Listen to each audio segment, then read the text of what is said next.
The DOJ launching an investigation. We've been talking about it into UnitedHealth's Medicare billing practices.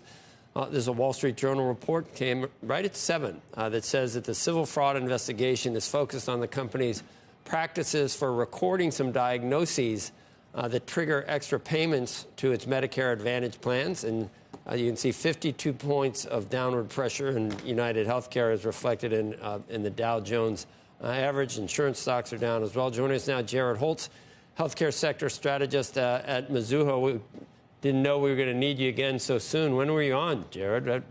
Deja vu. Is that this week? Great to see you, too. Yeah. You're sitting right there. You're sitting That's right. right. Remember? You're sitting right there. I remember, yeah. We've talked about the interplay. You got Medicare, you got Medicare Advantage, these plans, UnitedHealthcare in this case. Both sides can say we're just doing what we're supposed to do.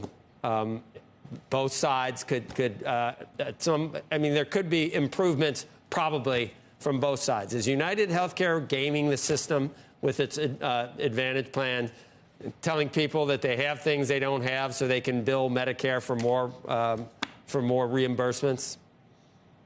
I mean, I guess that's what this Wall Street Journal article is alleging this morning, is that the provider network that the company owns and operates, right? United is a different animal than all the other stocks that you have listed up there because they have a provider or a doctor business as well as an insurance business, whereas most of the other companies do not. So the allegations here basically pertain to that doctor network overcharging patients for various procedures they may or may not need, and that's enabling the company to go out there and get more money for the government for those procedures, whatever they may be, various diagnostics, et cetera. So a little bit of a circular reference here. I'm not really sure that the contagion is really warranted across the board for, CVS, Cigna, et cetera, but we'll see as more details emerge here. It's the oldest game in the book. Do you remember that hospital out in California, Red something or other, they did more heart bypass surgeries. They would do that to people that had no need for any open heart surgery, and they did thousands and billed. I guess they billed the government for those or insurance company. Yeah, that was my first.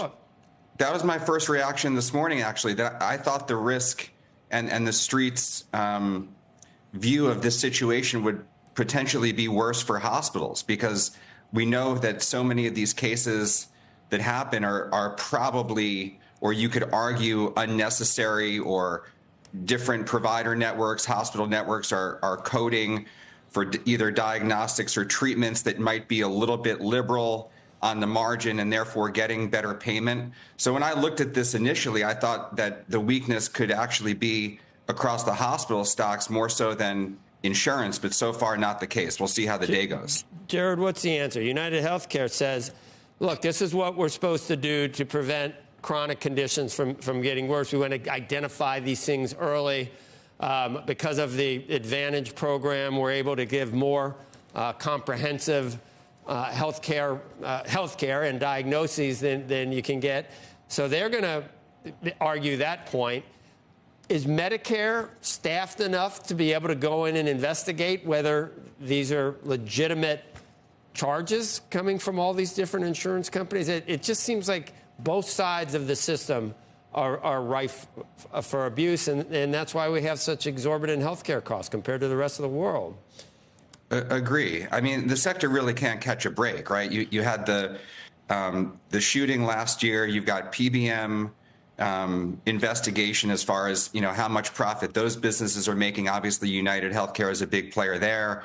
Now you have this in terms of overcharging patients and potentially defrauding Medicare and Medicaid out of different funds. So, I mean, the risk really run the gamut here. It's tough to say. It's weird because here UnitedHealthcare is saying you need more.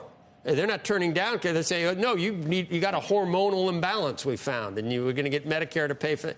It's the opposite of what of turning down. And then they're denying claims on the other end. So the whole denying claims on the other end for what you really might need.